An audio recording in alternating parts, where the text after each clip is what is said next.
Okay, let's say the prayers.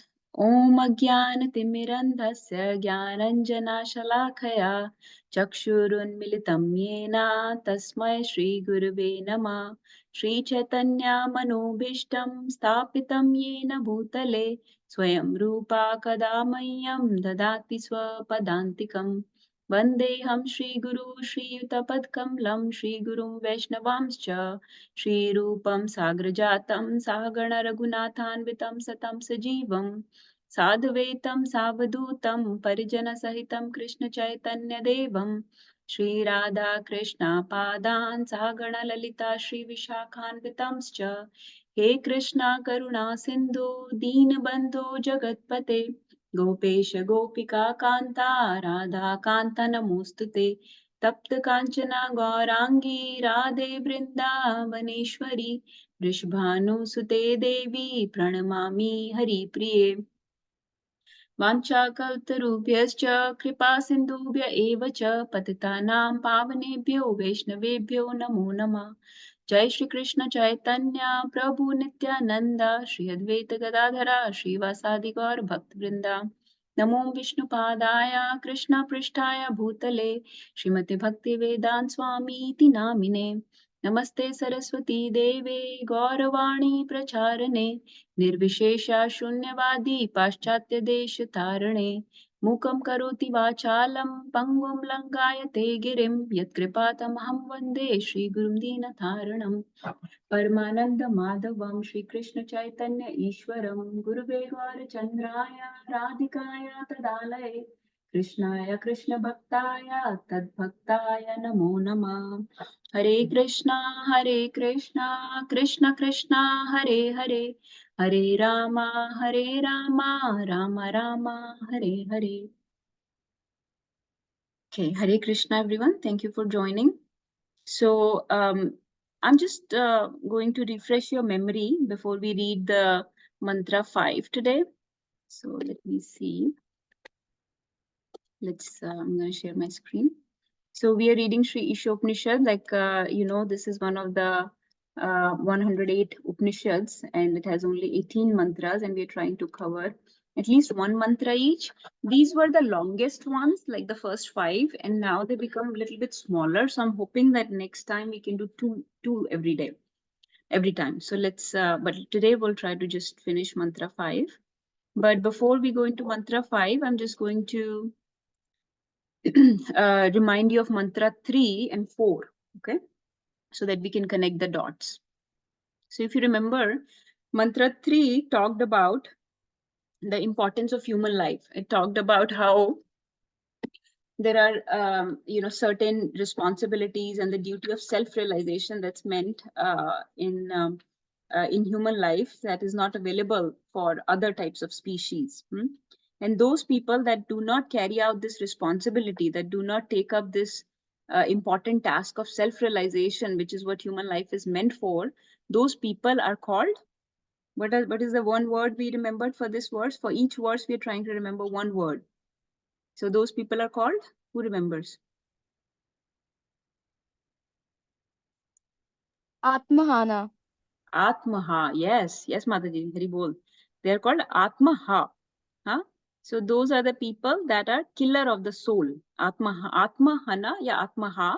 They are the killer of the soul. So such people have basically wasted their human life, and now they won't get access to human life for a long, long time. They're lost in this world, in various species and various planets. When they had the chance to be born in human life, they wasted it. So they're killer of the soul. They're causing great distress to the soul, to themselves, basically, to the self. They're causing a lot of problems, a lot of miseries.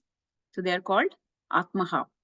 And so these people will then, because they wasted their human life, will go to various lower planets or lower species and will be circulating in other planets and species for darkness and ignorance. So in tamas or in andhakar, in agyan, in ignorance, they will be rotating. Then, so this was mantra 3's import. Mantra 4, then we read about the one word we read about was anejad ekam. Anejad ekam is, or anejad is one word that we decided to remember. So So then Isopanishad says, so these people that are Atmaha, okay, these people that are killer of the souls, for these people, Lord is inconceivable. For these people, Lord will not reveal himself and they cannot understand him. What are the inconceivable aspects of the Lord that people have confusion about?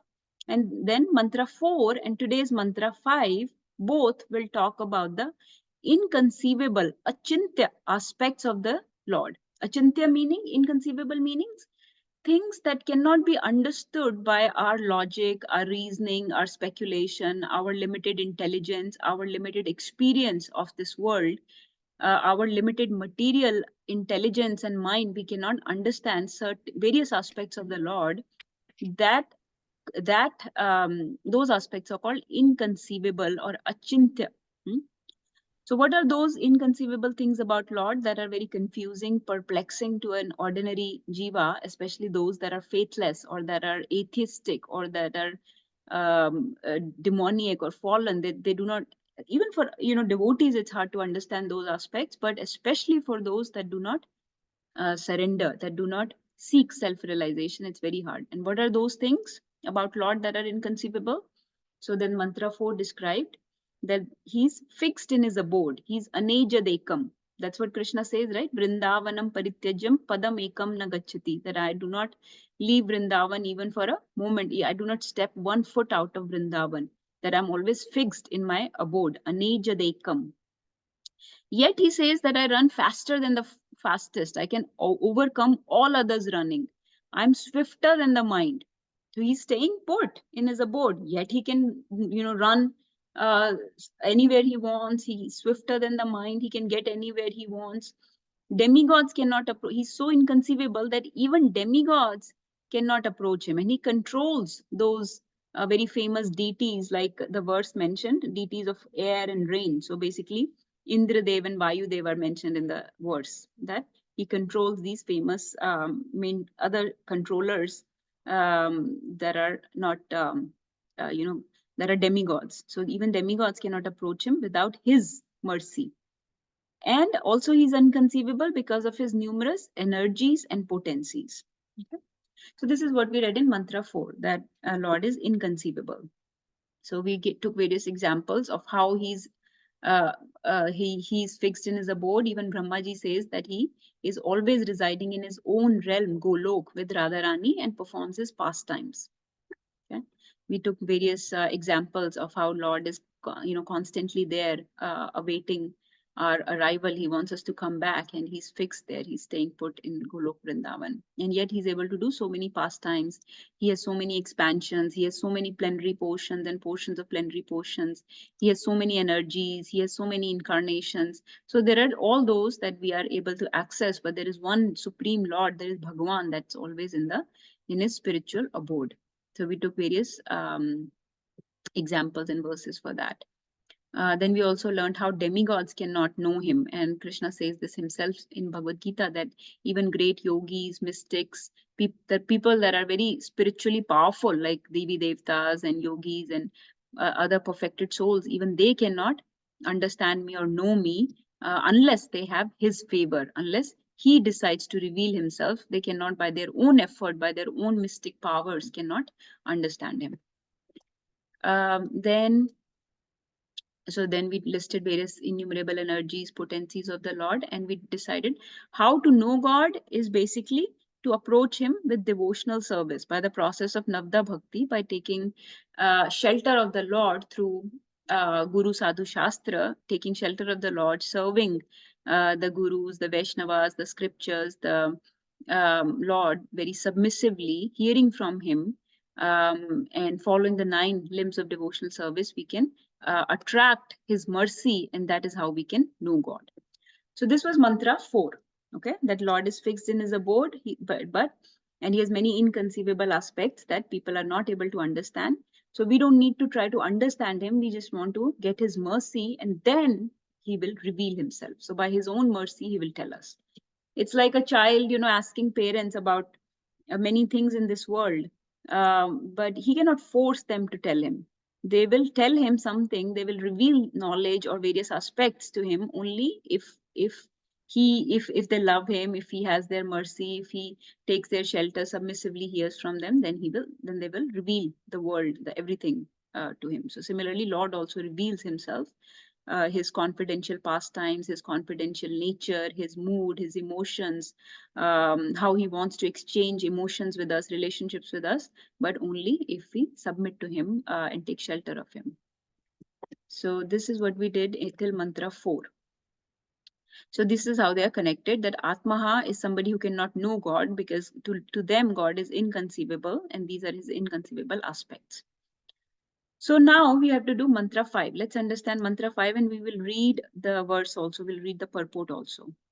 And please be ready to take turns to read. So let's go to mantra 5. Isopanishad verse 5. We will do lead and follow. Tad ejati tannai Tad ejati tannai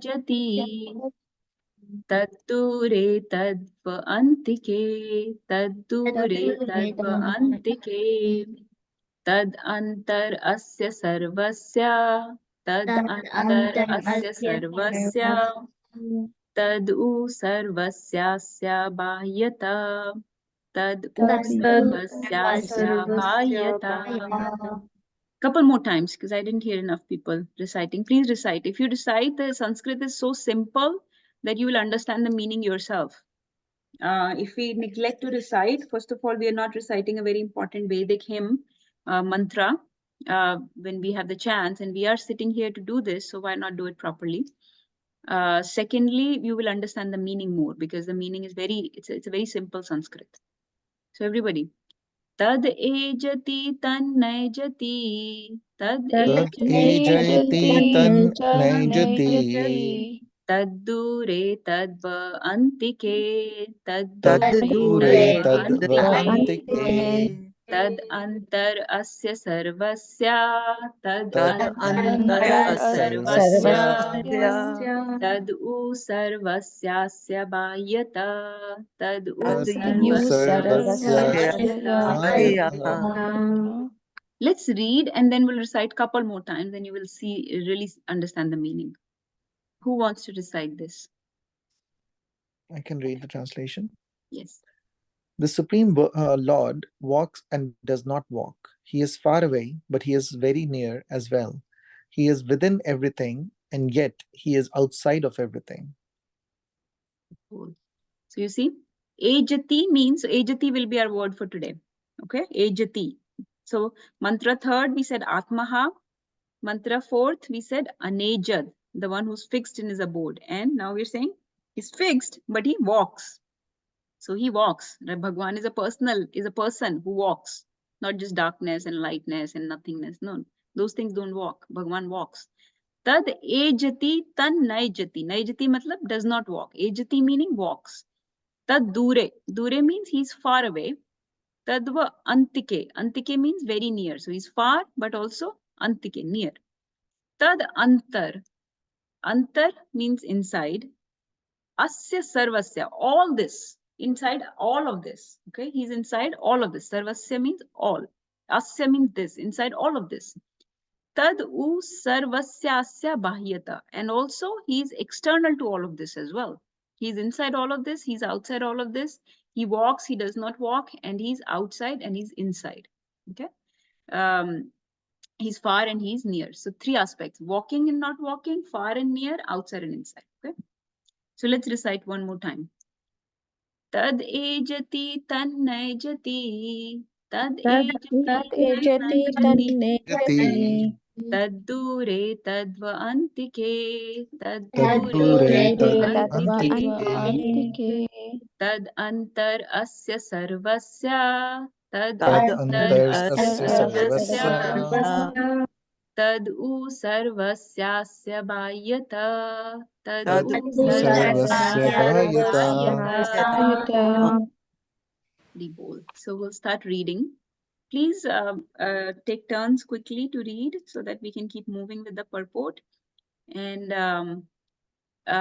listen carefully when the other person is reading, because otherwise you will miss. So, since we are spending the time here anyways, giving our 1.5 hour on Sunday morning to do this. Let's do this properly. My Guru Maharaj says, lean in to it. Like you go to watch a movie. Do you I know that some movies are very boring, but this is Prabhupada's purport. It's not boring. So you sleep. But typically 99% of the time we are awake. We are leaning in, watching. You don't want to miss any action, because if you close your eyes, you snooze, you lose. So you will soon see that the hero is beating the villain, and you will say, why is this guy beating this guy? This other guy, this guy must be a really bad guy because he's beating the other one. But you missed the whole story. That guy is actually a hero, and there is a reason he's beating up the villain. But you missed it. So you missed the whole point. So let's not miss the point. Lean in.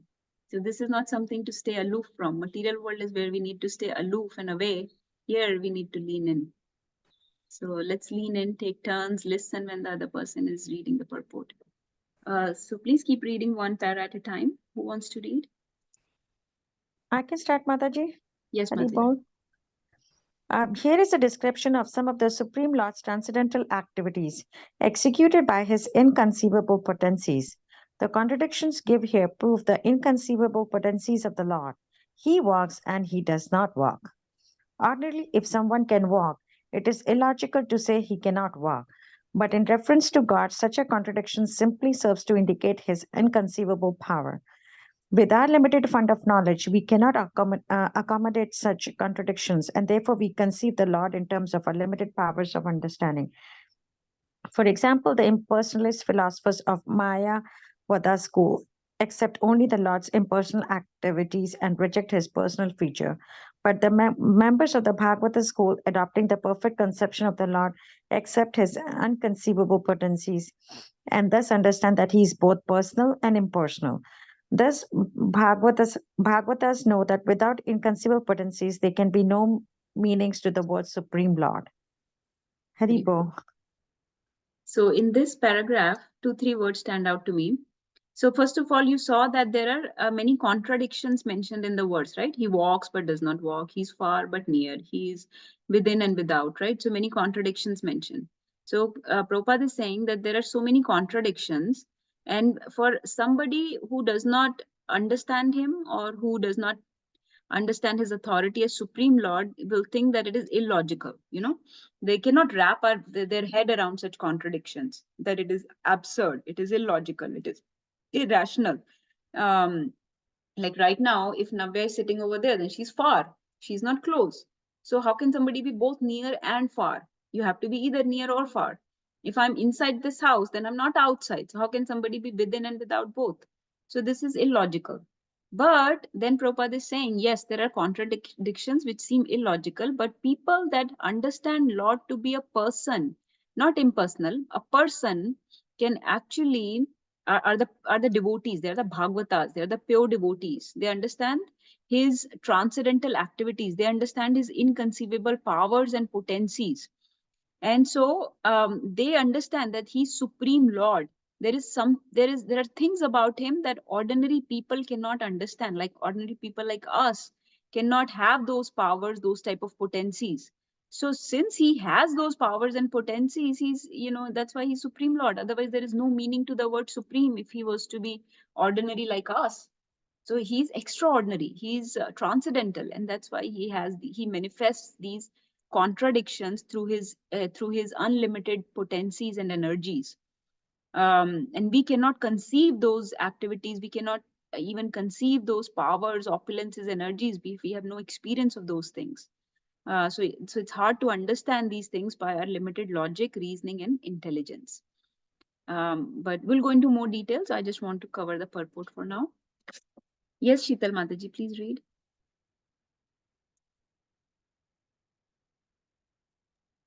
The second paragraph.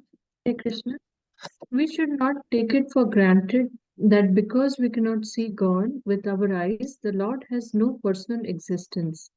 Sri Isopanishad refutes this argument by declaring that the Lord is far away but very near also. The abode of the Lord is beyond the material sky, and we have no means to measure even this material sky. If the material sky extends so far, then what to speak of the spiritual sky, which is altogether beyond it?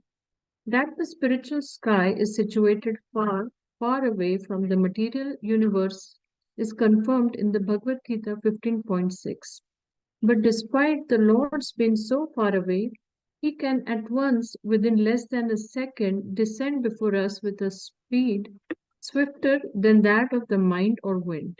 He can also run so swiftly that no one can surpass him. This has already been described in the previous mantra. Hare Krishna. Be bold. So this is talking about far and near, how he's fixed in his abode, which is spiritual sky. That's so far away, right? Spiritual sky is really far away. And spiritual sky is much bigger than the material sky. Does anyone know what is the ratio of material and spiritual sky? Like how many times is spiritual sky bigger than the material world, material sky? It's about 3 times bigger. So if spiritual sky is 1/4 of the whole cosmic manifestation, then the spiritual sky is 3/4. So spiritual sky is much larger than the material sky. And Prabhupada is saying we cannot even measure the material sky. We are still exploring in the space. We are still discovering, and we go as far as the moon, and we are very, it is a big achievement for us. So we've not even measured the material sky, but to speak of spiritual sky. And even in spiritual sky, Krishna is living in the highest abode possible, in the topmost abode. So that's really, really far away from us. So Lord is far away, but also very near too. We have seen so many pictures of Lord embracing the devotee, or devotee touching the feet of the Lord, and so he's very near also. So we'll again discuss how he's near and far both. And then, of course, he's fast. His speed is swifter than that of the mind or any wind or any speed, faster than light. And no one can surpass him running. This was already described in the last verse. Okay, let's keep reading. Yes, Vaidehi or Rabni. Go ahead, Rabni.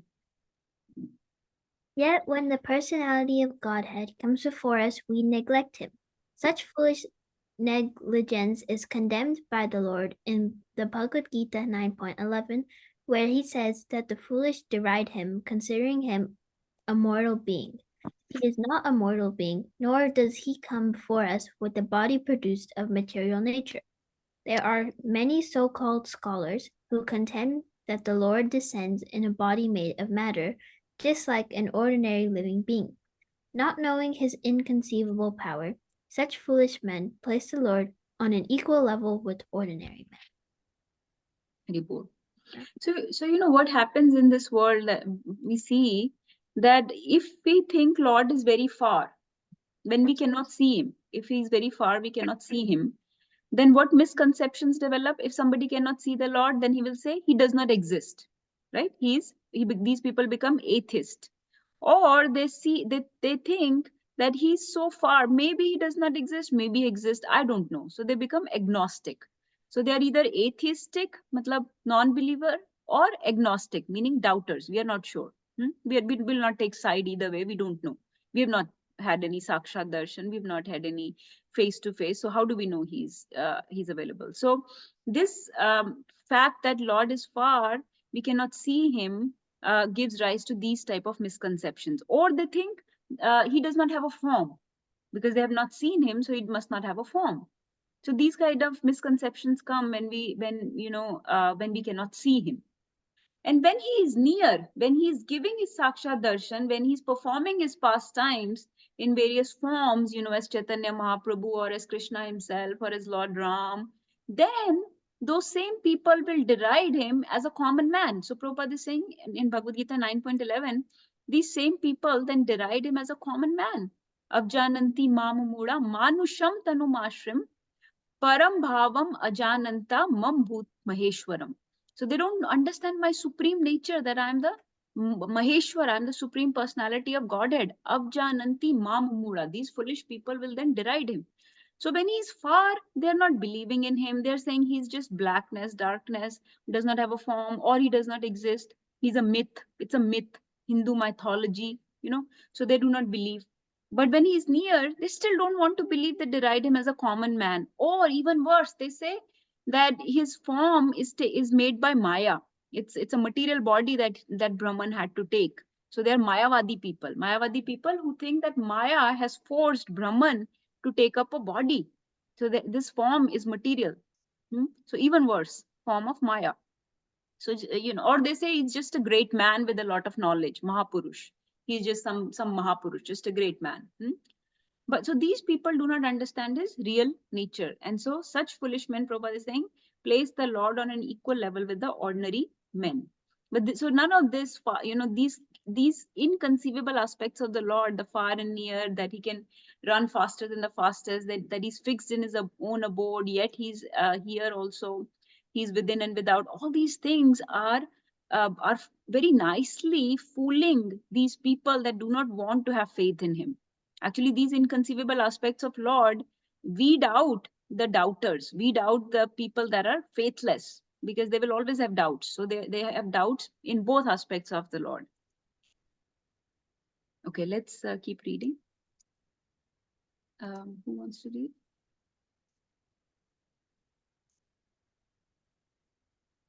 Okay, I can read.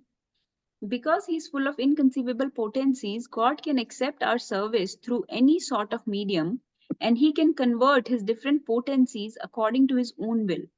Non-believers argue either that the Lord cannot incarnate himself at all, or that if he does, he descends in a form of material energy. These arguments are nullified if we accept the existence of the Lord's inconceivable potencies. Then we will understand that even if the Lord appears before us in the form of material energy, it is quite possible for him to convert this energy into spiritual energy. Since the source of the energies is one and the same, the energies can be utilized according to the will of their source. For example, the Lord can appear in the form of Archa Vigraha, a deity supposedly made of earth, stone, or wood. Deity forms, although engraved from wood, stone, or other matter, are not idols, as the iconoclasts contend. So then, Prabhupada is saying, how can we rationalize this understanding or this misconceptions that these common men have, that he does not have a form, or that he does not exist, or that it's a myth, that he's just an ordinary man, just a Mahapurush? How do we reconcile these ideas? So Prabhupada is saying you have to understand that Lord has many innumerable potencies or energies. And he's the source of material energy, he's the source of spiritual energy, and he can convert one to the other. Then Prabhupada is giving this very beautiful example of material energy being converted into spiritual energy in the form of a deity or a arch vigraha. So Lord can be very near to us in the form of deity. He has manifested himself in this form of a vigraha. It's not a murti, it's not an idol, it's not a putla, it's not a buth. Like how Muslim people say, tum to buth parast ho. So it's not a buth, it's not a putla, it's not a statue, it's not the same as like Statue of Liberty. This is a deity, this is a vigraha, it's a form, it's an expansion from the Lord, an energy of the Lord that has expanded itself to accept service from us. It is dependent on us for service. So this is a very wonderful form of the Lord example where the deity may be made of matter, but actually this is completely spiritual. So we should not see matter when we see deity. We should not see just, oh, this deity is made of wood, this is made of marble, this is black marble, this is white marble. We should not just look at that. We should know that this matter has been spiritualized by the Lord entering into it, to which we are now reciprocating through services, through exchanges, through arti, through puja, through bhoga, through offerings, through kirtan. So this is that deity. It's not just made of wood and stone or earth or clay like that. So again, I have a little PowerPoint in which we'll discuss more details. So I just want to give you the mood of this verses that we are discussing, various inconceivable aspects of the Lord and how those aspects fool people, perplex people, and how we can understand those, how as devotees, we are trying to understand the Lord. So Prabhupada is explaining the Lord to us, how he's explaining different energies of the Lord to us, how Lord is manifesting to us, and how this near and far and within and without, and all these aspects can be reconciled in our mind. Okay, yes, please Read next. Yes, Mataji. In our present state of imperfect material existence, we cannot see the Supreme Lord due to imperfect vision. Yet those devotees who want to see him by means of material vision are favored by the Lord, who appears in so-called material form to accept his devotees' service.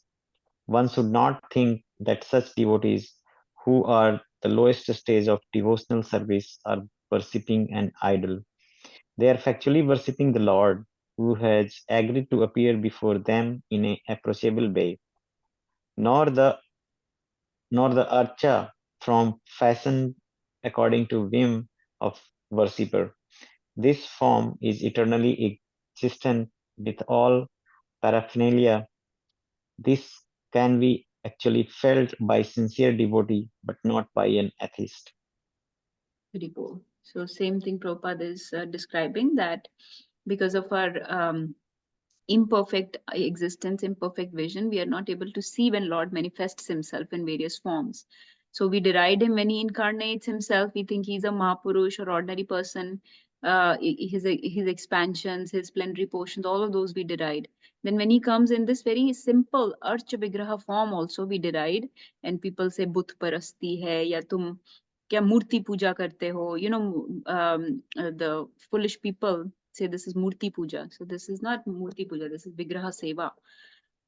So in this way, Lord has come to accept our service. So any time, Lord, remember that Lord exists in his material world, in spiritual world. Lord is fixed in his spiritual world. This is what the last verse said, right? He's anejad ekam. He's always fixed in his spiritual sky. He does not need to come here. Because this world is a very horrible, disgusting place for him.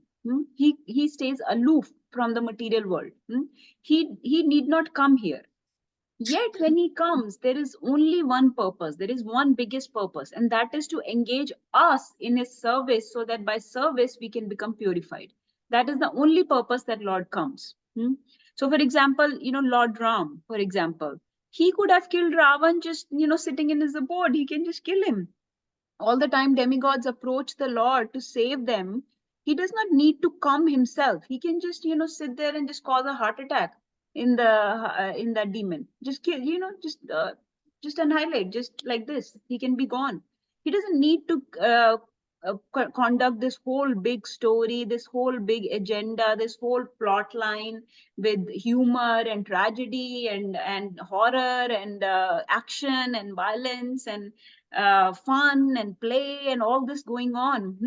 So he makes this huge movie so that all these people can be engaged in the service. Like Lord Ram, he can cross the ocean, he can dry up the ocean, he even threatened the ocean, he can boil it, evaporate it, dry it, whatever he wants. He can just just materialize, just appear on the other side. But he engages all this big Sena in making this Ram Setu. He engages everybody in the service, including that little squirrel. So he comes to accept our service. Okay. There is no work for him to do here. He stays aloof. He does not need to do anything here. So you have to understand the supreme mercy of the Lord, that he is busy in his spiritual abode, having fun, pastimes with the people that are completely surrendered to him. Imagine a situation, you are surrounded by people that wholeheartedly love you, care for you, worship you. Throughout the day you are having fun, right? And then you have to leave those people to go somewhere where people do not even care for you, do not even know your name, do not they deride you, they insult you, they defame. You have to go there to help those people. It's such a supreme mercy. It's such a supreme mercy. You're leaving all these loving people, associates in your, in your Saket Dham in Golok Vrindavan. Lord is completely at bliss and engaged in these pastimes. He doesn't need to come to this material world for anything, but he comes so that for the benefit of the fallen soul, so that people like us who have forgotten his service, who have forgotten his love, can also be engaged and purified of this material disease and realize that they have a relationship with Supreme and start trying to come back. So that's why he comes. But no matter what form he takes, however he comes, in various forms, whether it's in the form of scriptures, whether it's in the form of devotees, whether it's in the form of guru, whether it's in the form of dhams, whether it's in the form of temples, deities. We have found many ways to deride him. We have found many ways to just have no faith at all. So for those atheists, those faithless people, they cannot feel the presence of Lord in any of these forms and expansions and energies that Lord is manifesting in this world. But Prabhupada is saying all this can be felt by a sincere devotee, but a sincere devotee can see Lord's presence. What to speak of deity, devotee, dham, bhagavatam, the devotee can see Lord's presence in factually every single thing. Okay. The other day I read somewhere, how can chanting of the names deliver you? Some faithless, some people that just like to write stuff, they were saying things. This seems too simple. This seems too simple that you're just saying the names of the Lord and you will get deliverance. And then somebody had one of our great souls from our acharyas had replied to him that the answer is sometimes so simple that one may miss it. So that sometimes the answer to our solution is so simple that you may miss it, and that's why you're missing it. So it's not too hard to get out of here, actually. The answer is very simple. You just have to chant the holy names, and Lord is manifesting himself in his names also. But we are missing it because we're complicated people. We try to complicate things. So in Arch Vigraha, we are looking for fault. In Naam, we are looking for fault. In Dham, we are looking for fault. When we make temples, people are looking for fault. That why are we spending money on temples? Everything that Lord's expansion, Lord's manifestation is there in this world. We are looking for faults in that. And that's why we are stuck in this world. Okay, let's continue. Maybe next person can read both because it's a short paragraph. Hare Krishna. In the Bhagavad Gita 4.11, the Lord says that how he treats his devotee depends on the devotee's degree of surrender. The Lord reserves the right not to reveal himself to anyone and everyone, but to show himself only to those souls who surrender unto him. Thus, for the surrendered soul, he is always within reach, whereas for the unsurrendered soul, he is far, far away and cannot be approached. In this connection, two words the revealed scriptures often apply to the Lord, Sagun with qualities and Nirgun without qualities, are very important. The word Sagun does not imply that when the Lord appears with perceivable qualities, he must take on a material form and be subject to the laws of material nature. For him, there is no difference between the material and spiritual energies because he is the source of all energies. As the controller of all energies, he cannot at any time be under their influence as we are. The material energy works according to his direction, therefore he can use that energy for his purposes without ever being influenced by any of the qualities of that energy. In this sense, he is nirgun without qualities. Nor does the Lord become a formless entity at any time, for ultimately he is the eternal form, the primeval Lord. His impersonal aspect or Brahman effulgence is but the glow of his personal rays, just as the sun's rays are the glow of the sun god. Hare Krishna. Hare Krishna. Thank you for reading. We have two more to read. Please decide who wants to read while I just summarize these two paras. So then Prabhupada is saying that the Lord reveals himself according to the devotee's degree of surrender. So the more shelter you take, the more efforts you make, the more faithful you become, right? The more Lord will reveal himself. But he reserves the right to not reveal himself to faithless people who are not making any effort, who don't have any love for him and do not want to generate any love. So to those people, he does not reveal himself. So that explains the concept of near and far, that he's within reach of people that are surrendered and he's very far, unapproachable, aloof from the people that are doubters, that are faithless. Then in this paragraph, there are two words very important. Please understand and memorize these words and please take note of this if you need to write it somewhere, is the concept of Sagun and Nirgun, okay? These two words are very commonly used. So please take this down, because anybody ever asks you, you should know this concept. So we know that Lord is has all the qualities, right? He is the possessor of all infinite, innumerable qualities. So when he has all the qualities, we call him Sagun. Okay, Sagun. Gun means qualities. Sagun means with qualities. So somebody who possesses all the qualities.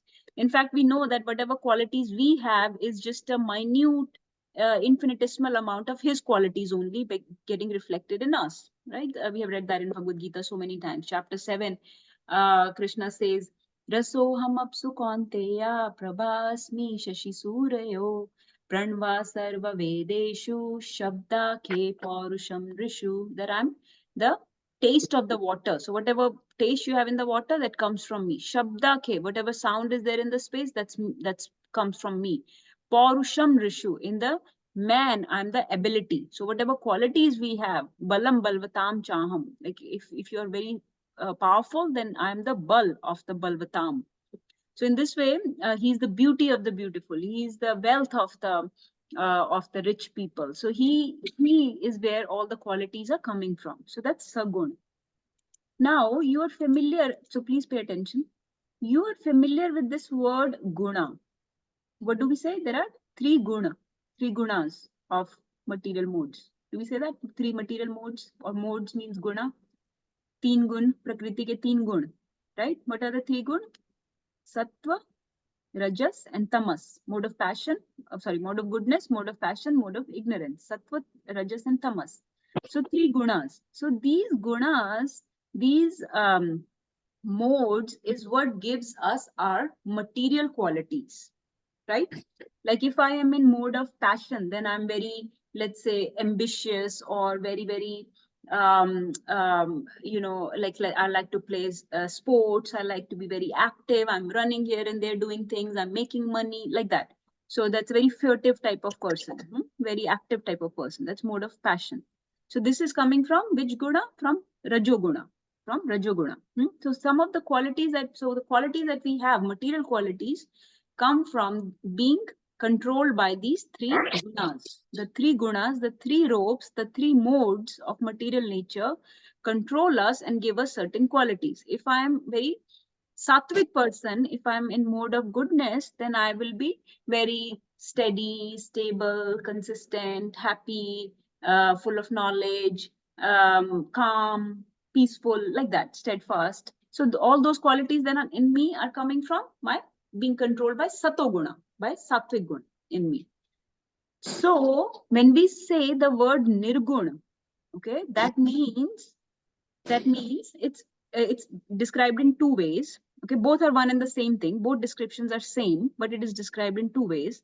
One description means that Lord has no material qualities, nirgun. He has no guna. No gun doesn't mean that he is impersonal, that he's not a person. Nirgun means that he has no material qualities. Or you can also say the same thing in the second way, that is not controlled by any of the gunas of this material world, any of the modes of this material world, which means he is divine, he is transcendental. So when we say he's saguna, which means he has all the divine qualities, all the spiritual qualities, all the qualities in him are complete, in full, 100% absolute, and they are beyond the control of three modes. That is called sagun. When we say nirgun, it means he does not have any of the qualities as we know, as we have. Our qualities are coming from the three modes of material nature. So he does not have those type of qualities, those material qualities. His qualities are spiritual, divine, transcendental. So he's sagun.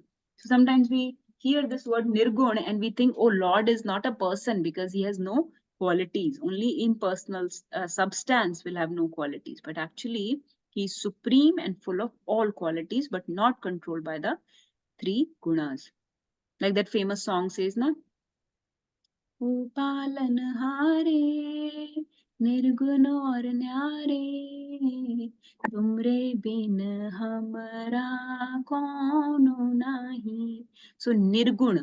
Nirgun doesn't mean, not that the song is wrong. Our understanding of nirgun is wrong. So nirgun means no material qualities, not controlled by the three gunas. So this is what I want to explain. And then also Prabhupada is explaining he's the source of all energies, all material spiritual energies. He's omnipotent. He is source of all potencies. Omnipotent word also we should know. Okay, let's keep reading. Please read the next one. Ravi Prabhu, did you want to read?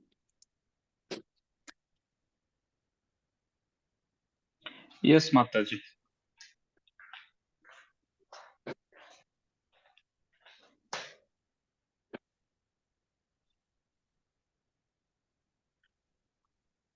Reading the highlighted.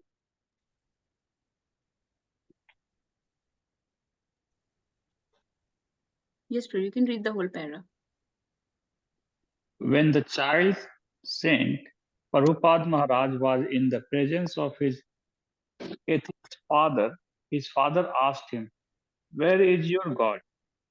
When Prahlad replied that God resides everywhere, the father angrily asked whether his God was within one of the pillars of the palace, and the child said yes. At once, the atheist king shattered the pillar in front of him to pieces, and the Lord instantly appeared as Narasimha, the half-man, half-lion incarnation, and killed the atheist king. Thus, the Lord is within everything, and he creates everything by his different energies. Through his inconceivable power, he can appear at any place in any order to favor his sincere devotee. Lord Narasimha appeared from within the pillar not by the order of the atheist king, but by the wish of the devotee Prahlad. An atheist cannot order the Lord to appear, but the Lord will appear anywhere and everywhere to show mercy to his devotee. The Bhagavad Gita 4.8 similarly states that the Lord appears in order to vanquish non believers and protect believers. Of course, the Lord has sufficient energies and agents who can vanquish atheists, but it pleases him to personally favor a devotee. Therefore, he descends as an incarnation. Actually, he descends only to favor his devotees and not for any other purpose. Thank you, Prabhuji, for reading. So now Prabhupada has explained the concept of within and without. How Narsingadev came from a column. Because Hiranyakashipu had the same doubt, the atheist king, that how come is he inside this pillar also? So Prahlad, very faithful, very strong in his understanding of Lord, knew that yes, he's within the pillar. He said very, very strongly, yes, my father, he's within the column, within this column also. Ito Narsimha parito Narsimha yato yato yami tato Narsimha Bahe Narsimha hridaye Narsimha Narsimha madim sharanam prapade. So like that, he's within without. So within without is clear. I think near and far is clear, and we'll elaborate a little bit more on this. So Prabhupada is saying that Lord is present everywhere. So this is omnipresent quality. Pehle tha omnipotent. All energies, all potencies come from the Lord. So he's omnipotent. And also he's omnipresent. He's present everywhere. So yes, he's present in his abode. He's also present within us. He's also present within various objects around us. He's present in different cities, in different towns, in different places, within and without everything. Can somebody read the last two paragraphs and we'll finish this purport? Who hasn't read that wants to read? Hari Bol. Yes. In the Brahm Samhita 5.35, it is said that Govinda, the primeval God, enters everything by his plenary portion. He enters the universe as well as all the atoms of the universe. He is outside in this Virat form and he is within everything as Antaryami. As Antaryami, he witnesses everything that is going on and he awards us the results of our actions as karma phala. We ourselves may forget that we have done in previous lives, but because the Lord witnesses our actions, the results of our actions are always there, and we have to undergo the reactions nonetheless. The fact is that there is nothing but God within and without. Everything is a manifestation of his different energies, like the heat and light emanating from a fire. And in this way, there is oneness among his diverse energies. Although there is oneness, however, the Lord in his personal form still enjoys unlimitedly all the players enjoyed minutely by the tiny parts and the parcel living entities. Haribol. Haribol.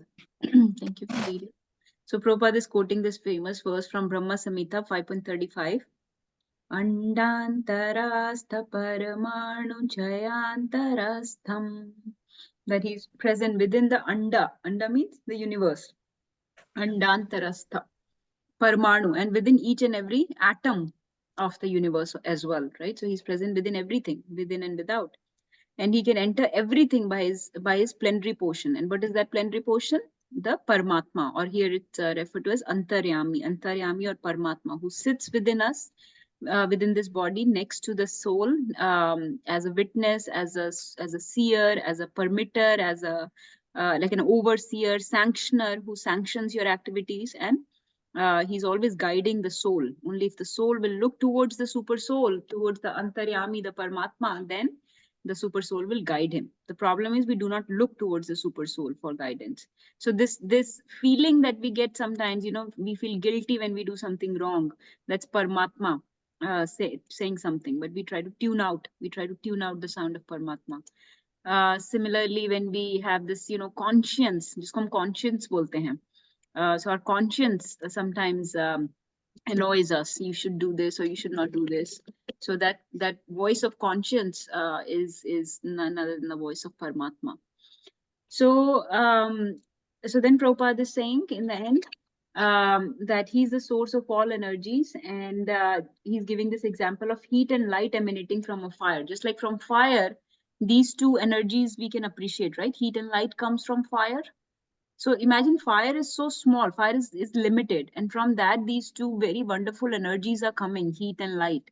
And they have the power to light up the area around. They have the power to burn something. They have the power to heat up, So imagine the Supreme Lord, who is infinite, much bigger, and has, no beginning and no end. So how many energies he would have?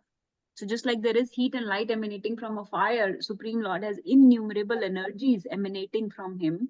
And that is why this explains the concept why there is oneness among his diverse energies, and there is at the same time separation or difference also between him and his energies. So this one simultaneous oneness and difference between him and his energies is called what? This is inconceivable. This oneness and difference is inconceivable. This is what confuses people. So again, please pay attention. This is very important to understand. What does simultaneous oneness and difference of the Lord with his energies called? Like, for example, are we his energy or no? Are we Lord's energy or no?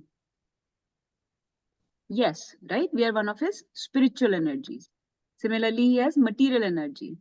Similarly, he has so many, Chitta Shakti and pleasure-giving potencies and Samhit potency, and so many other potencies are there. Sandhani Shakti, so many Shaktis and potencies and energies are there. So, are we same as Lord or different from Lord? Who says we are same?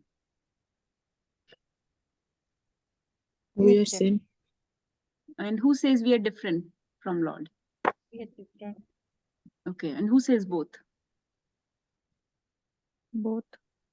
Both, yes. So this is called simultaneous oneness and difference with the Lord. Between him and his energy, there is oneness and difference. And this philosophy is called what? Nirbhay Prabhu is going to answer, I think. Anybody else knows other than Other than Nagachandra Prabhu, anybody else knows this philosophy of simultaneous oneness and difference between Lord and his energies? What is the name for this philosophy?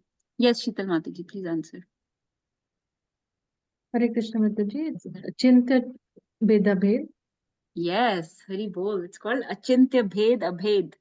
So this philosophy, everybody should know the name of the philosophy that that is mentioned in all our books by Prabhupada, by Chaitanya Mahaprabhu, and that we are learning that there is simultaneous oneness and difference from the Lord. So this is called Achintya. Achintya means it is inconceivable to understand, but there is Bhed and Abhed. Achintya Bhed Abhed. So there is Bhed meaning difference between us, and there is Abhed meaning no difference between us. So if you read the last line of this purport, last couple lines, Prabhupada saying there is oneness among his diverse energy.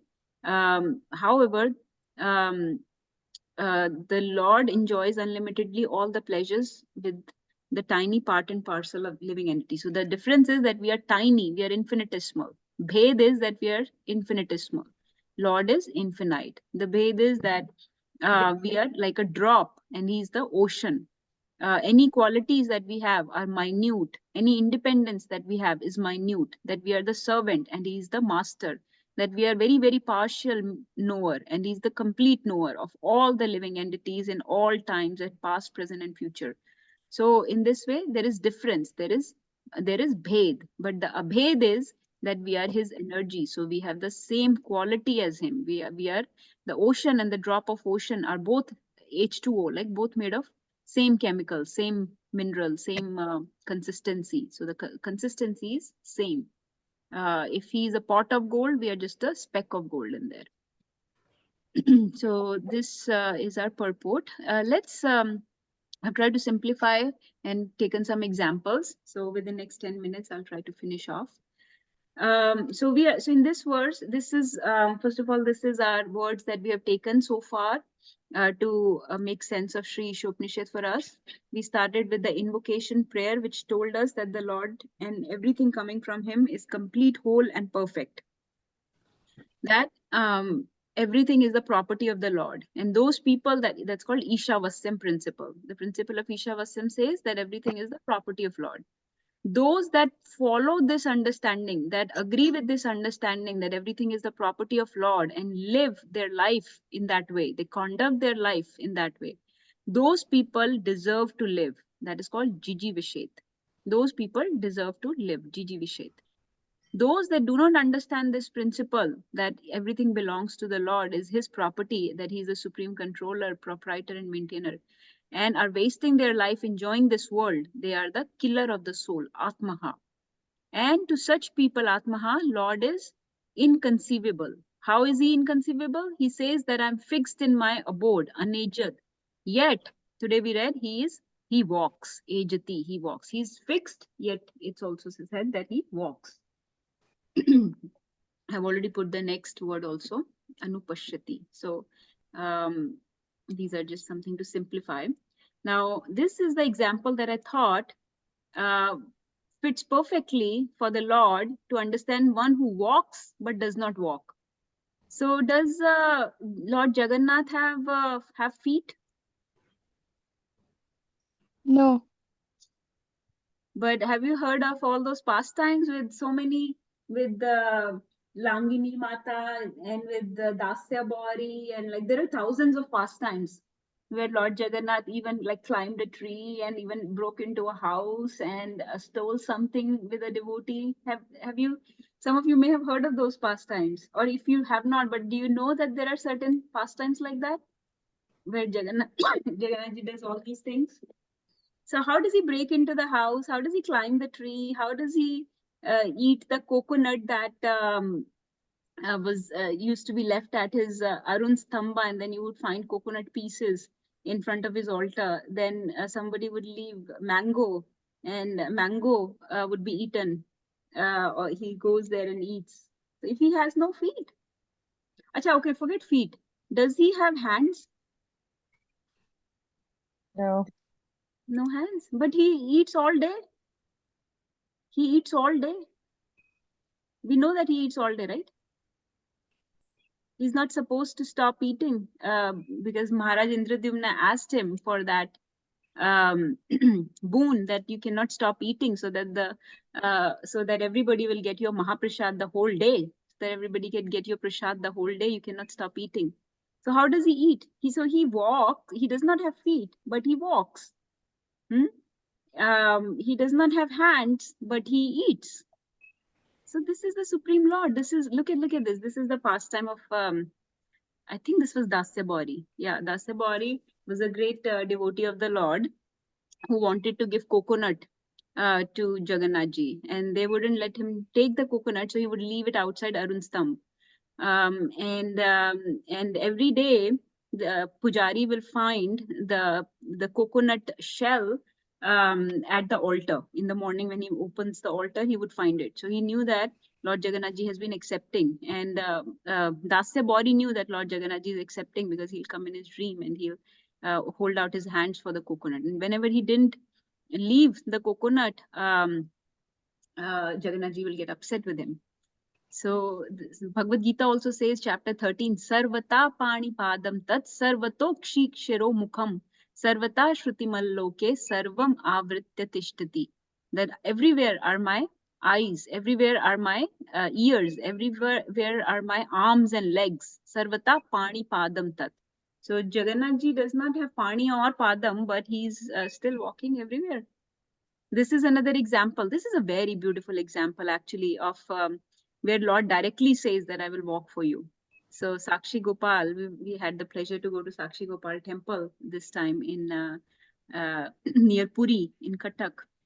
In this Sakshi Gopal temple, the old Brahman, if you know the story, the old Brahman asked the Lord that please come with me so that you can bear witness for the vow that was taken in front of you. You know, he had, there was a vow. So there is a whole story. I will not go into the whole story, but he said that the vow was taken in front of you and the villagers are not believing me. So please come and give witness. So Lord started speaking. And what did Lord say?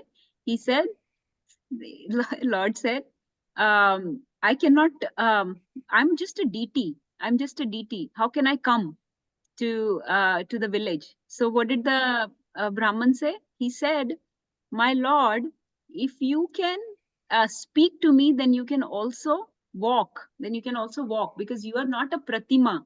You are Sakshat Vrajendranandan. This beautiful verse, some of you might have heard this beautiful verse was spoken at this time. And this comes in Chaitanya Charitamrita, the whole pastime of Sakshi Gopal, the whole chapter is dedicated to the Lord who stood as witness, Sakshi Gopal.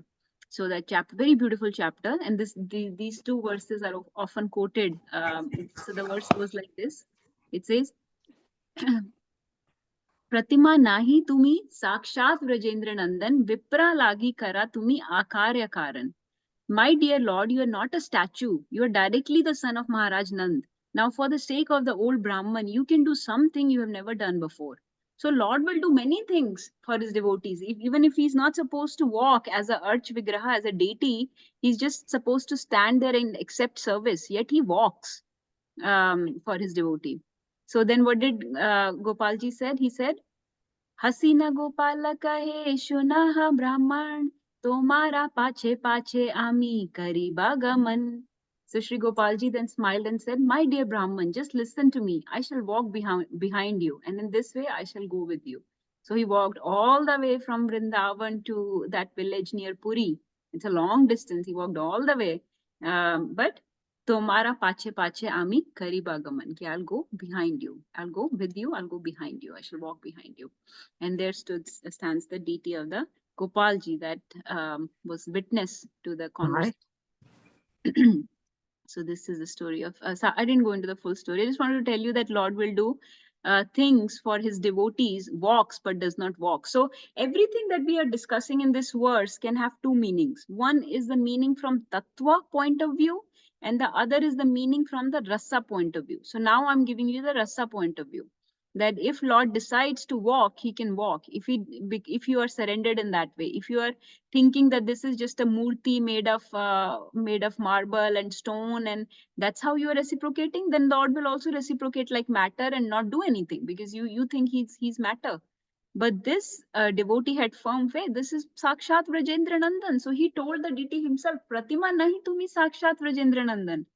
So he thinks, he knows this is Sakshat Rajendra Nandan. So deity reciprocated with him. So Lord will walk for you if you believe that this is the Lord.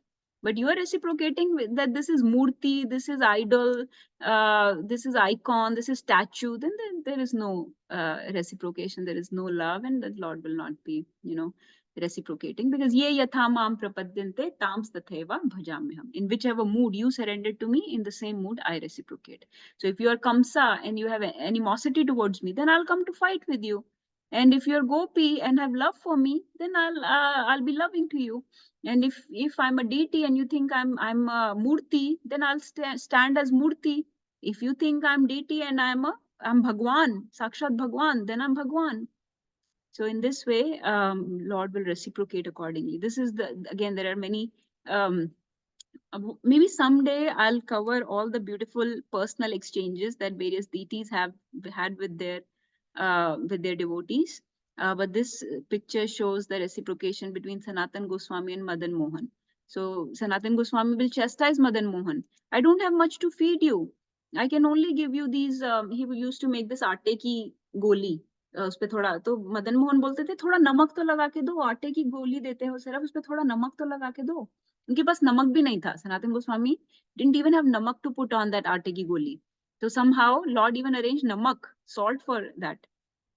So there are beautiful stories like that. And this is Shirchor Gopinath. Shirchor Gopinath is also near Bhubaneswar. We did not have, we could not go this time. But if any of you've been there, you know the story of Madhvendra Puri and how Lord walked to Madhvendra Puri and brought him kheer, because he really wanted to taste that kheer, a special kheer that's made for Gopinath.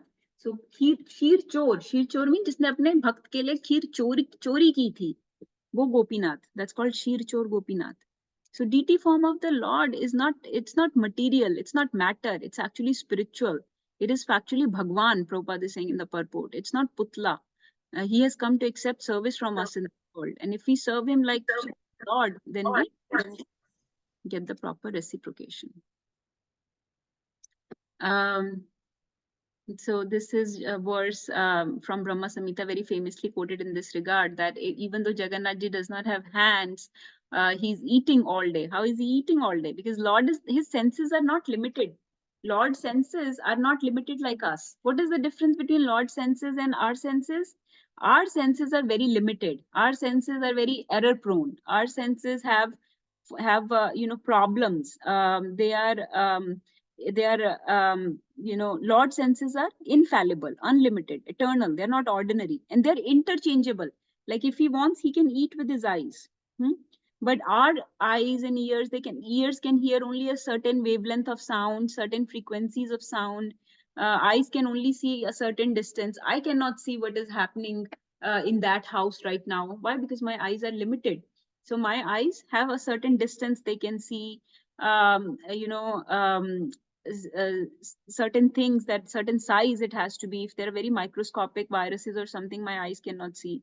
So like that, and they're not interchangeable. The function of my eyes cannot be done by my mouth, or of my mouth cannot be done by the nose. Like if I have to taste a gulab jamun, then I have to put it in my mouth. Otherwise, I cannot taste with my eyes. But Lord, his senses are interchangeable. They are infallible. They are unlimited. So they can do unlimited things that we cannot even imagine, because we are so limited by our senses.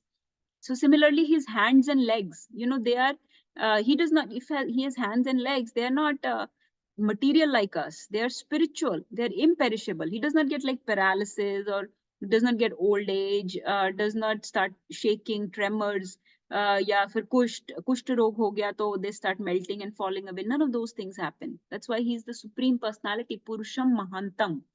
So this verse says about that, Brahmaji says, Angani yasya sakalendriya vrittimanti pashyanti panti kalayanti chiram jaganti ananda chinmaya shadujvala vigrahasya govindamadi purusham tamham bhajami. So this is the Lord's, opulence. And our senses also, they give us desire to enjoy this world. Our senses make us lustful. But Krishna's senses, they are so unique that they bring only love. So his senses are not, they don't have any desire to enjoy this world is called lust. But they're not lusty. His senses are only wanting loving exchanges with his devotees. So that's a major difference between his body and our body. Our body wants to enjoy this world, which is called lust, but his senses only want loving exchanges with the devotees.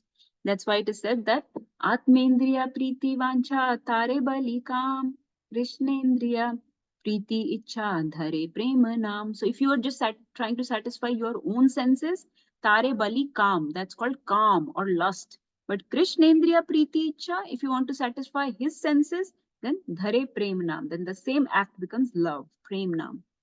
So that's why, when we hear of Krishna's pastimes, activities, then the lust gets cleansed from our heart. That's why some people say, oh, why are you hearing, like Ras Leela and all those activities do not inspire any lust in the hearts. It actually cleanses the lust from the heart. So some things to understand about his body and our body, his senses and our senses, his arms, legs and our arms and legs are very different. And then this, you understand the concept of within and without. So again, we discussed why Lord comes. He did not come because Hiranyakashipu wanted a proof. Okay, mujhe proof do. So you think he would have come if Hiranyakashipu demanded, okay, Narsingh, or okay, Bhagwan, if you exist, then you come out of this pillar. If you are in this pillar, come out. Lord will be like, whatever, I don't care. I don't need to prove myself to this guy. So he wouldn't have come out of the pillar, right? Just because Hiranyakashipu demanded. That's not why he came. He did not come because of the demand of Hiranyakashipu to be proven. No, he came because of the love, faith, and surrender of Prahlad. He came to fulfill the desire of his devotee, Prahlad. He came to keep the promise of so many devotees. We have discussed this in the past, that he kept the promise of multiple devotees by coming out of this pillar. So atheists cannot demand Krishna to do anything. So if somebody wants a proof, तो proof नहीं मिलेगा भाई, क्योंकि that's not how it works. So you have to experience the Lord, and Lord reveals himself by his own free will out of his own mercy. So so for other people who want proof and things like that, then for them he will come as Kalru. He will come as Mrityu Sarvas Haraschaham. Then you will know that he exists, because you'll see him in the form of his Kalru. But he came because सत्यम विधातुम निज भृत्य भाषितम. सत्यम विधातुम, अपने devotee का निज भृत्य, मेरे भक्त का word रखने के लिए, उसकी बात को सही प्रूव करने के लिए आता हूं. व्याप्तिम च भूतेष्वखिलेषु चात्मना अदृश्यतात्या अद्भुत रूपमुद्वहन् स्तंभे सभायां न मृगं न मानुषम्. So he did not come out of the stump in that sabha, out of that column in that sabha to keep the word of Hiranyakashipu. He came out, even though he was adrishya, he took this adbhut roop to keep the word Satyam Vidhatum Nij Bhritya, mere devotee ka, mere Bhritya, mere servant ka, Bhritya means servant, ka word rakhne ke liye. Satyam Vidhatum Nij Bhritya Bhashitam. So like that. So this proves the concept that this verse was saying, Tad antar asya sarvasya, tad u sarvasyasya bhahyata. That is what this verse said, that he's inside everything and outside everything. If you remember this story, we covered this many weeks, couple years back, about Jagannath ji becoming very light or very heavy. So there is this beautiful temple of Jagannath ji in Chakda, and these deities were established there by Jagdish Pandit. Jagdish Pandit was the friend of Chaitanya Mahaprabhu's father, and he got these deities from Jagannath Puri. Jagannath Puri में जो बड़ी deities होती हैं, जब उनको समाधि देते हैं, so उनको समाधि देने की बजाय he got those deities from there. He said, please, instead of giving samadhi, give me the deities. And they became very light for him, so he could carry them all the way to Chagda. And then when he put them there, they got established there, and they became very heavy at that time. So nobody can lift these deities. As you know, Jagannath ji's deities are very, very heavy. It takes like hundreds of people to lift him out into the cart. बहुत major preparation is needed to put him on the cart. They are so heavy. but he was able to carry them in a potli. They became very small and very light, and he carried them all the way from Jagannath Puri towards Navdvip. He came close to Navdvip in this place called Chagda, and that's where they established this temple called Jagannath Mandir in Chagda.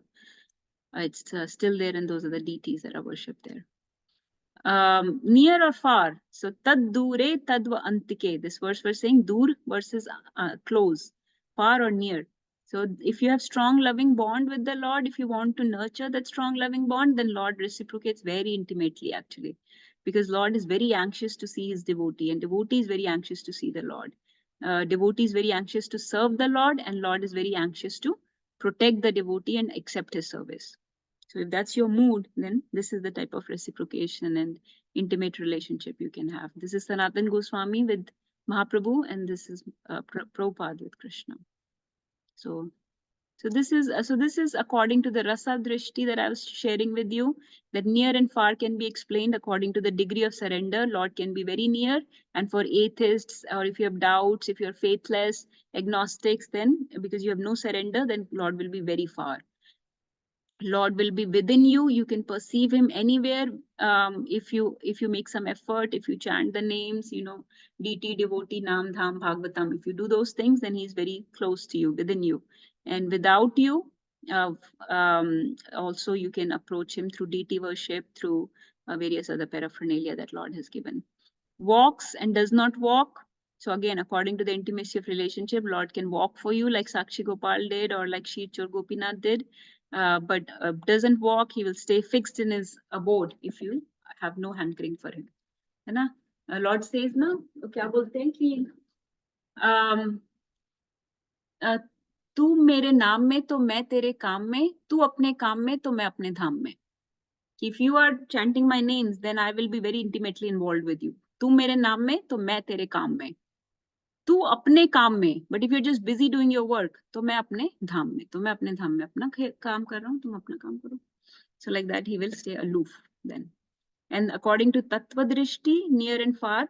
So we know that Paramatma, DT, all these things are there. Paramatma is a plenary portion of the Lord. DT is also an expansion from the Lord, material energy converted into spiritual, which is near to us, which is accessible to us, approachable to us. Bhagwan is situated in his abode. Within, we have Paramatma. Outside, we can appreciate in the form of his opulences, in the form of deities, in the form of Vishwarupa. Who walks? Bhagwan can walk. Brahman, the effulgence of the Lord, does not walk. So this is Tattva Drishti se ye hai, is verse ki explanation. And by Rasa Drishti, this is the understanding. So both understanding we should have as Tattva and as Rasa.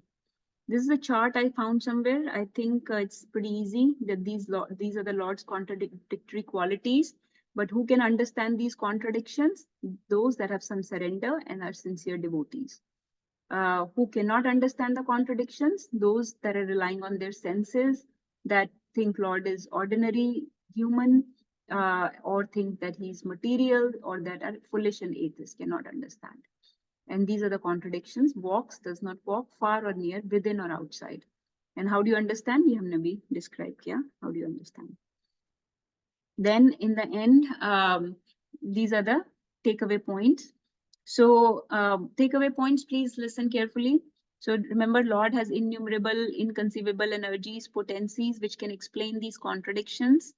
And he will accept service through different mediums. Deity example has been given, deity worship. So very important, deity worship is very important. Prabhupada always said that for us who are not able to perceive or understand Paramatma or Krishna's presence in this world, we can at least approach the deity form and try to purify ourselves. Remember that deity worship entails purity and punctuality, and certain standard of worship is needed for deity worship. He possesses all qualities, that is called Sagun, and he has no material qualities, that is Nirgun. And we cannot understand him because with our limited capacities, and we can only understand if he reveals himself according to our faith, efforts, degree of surrender, and by his mercy. That's all I have to share. Let's hear from everybody. Any questions, corrections? Are these contradictions Understood? Was it too hard to understand? Mataji, I think you explain it so well, the way you make the flowcharts. I think it kind of gets us, makes it very easy for us to understand. So I think that was really good. Thank you, Mataji. I took flowchart from one of the senior devotees. So thank you. I just have one question, Mataji. Yes. When we were talking about Jagannathji, the deity which you bought, it has that stump right next to Jagannathji. Is that the Arun stump right next to him? No, Mataji, that is Sudarshan Chakra. Sudarshan Oh, Chakra stands to the left of Jagannathji. okay. The rod, that's Sudarshan Chakra. So that you will put to the left of Jagannathji. Jagannathji demoted Sudarshan Chakra when Sudarshan Chakra committed some offense. So right hand man से left hand पे बना दिया, left hand पे लगा दिया.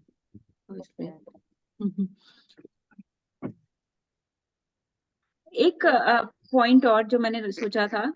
Yes, somebody sharing. Let's hear from everyone actually. Who else wants to share?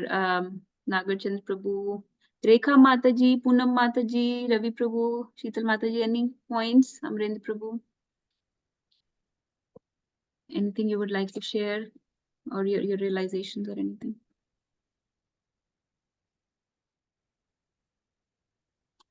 I think, okay, I'll just share my point. I think the main thing to understand is that we should understand that Lord is not governed by the physical or material laws that apply to us. That is where all the confusions happen. That is why the doubts happen, because we try to limit him in a box of physical and material laws.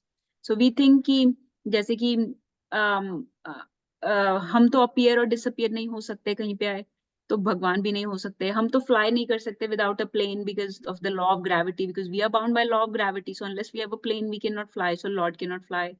We always have to be born to a mother. So how can somebody be born to a column? Pillar से कोई कैसे निकल सकता है? माँ से ही निकलना पड़ेगा.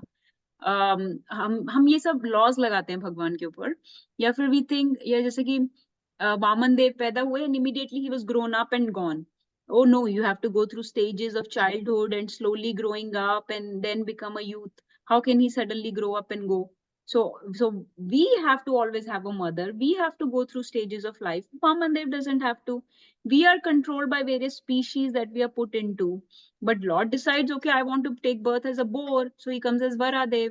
So he can be born into any species, any family, any stage of life, decides not to even take a family or become a child anymore, just comes out of the column. That also up to him. So we have these laws that govern us. We are bound by strict laws of material nature and physical laws. Like, for example, I cannot just walk into the jungle. Animals will eat me. Animals cannot just come to the city. People will kill him. Fish cannot climb on a tree. So we are all governed by these strict laws. But when we try to understand Lord based on these laws and limitations that bind us, then we develop doubts. Then we start thinking this is mythology, this is myth.